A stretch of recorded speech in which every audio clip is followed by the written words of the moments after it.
វិរេធនំទៅលក់កំសាយប្រពូ5វិរេធនំទៅលក់អង្កេបនឹងទីពួកវាលួចជួកកាន់ឆាអង្កេបនឹងទីពួកវាលួចជួកកាន់ឆាជាក្បាលខ្មៅវានឹមពីគួយផឹកស្រា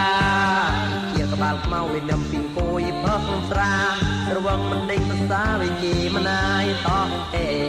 រវងមិនដេញភាសាវិជាមណាយតោះអេសត្វញីក៏ក្លៃស្រីរត់រួតមេសត្វញីក៏ក្លៃស្រីរត់រួតមេតកាយជីស្រែនឹងកំក្លោស្រាគូ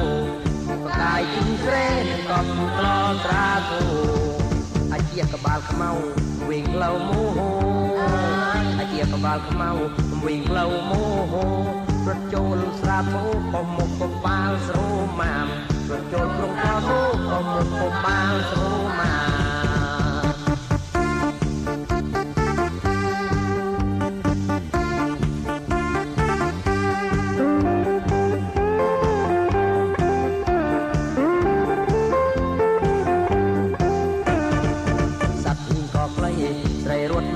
តមេ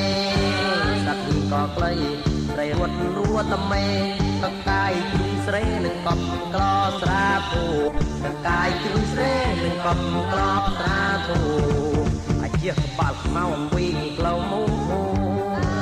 អាជាក្បាលខ្មៅវិញក្លៅមោហ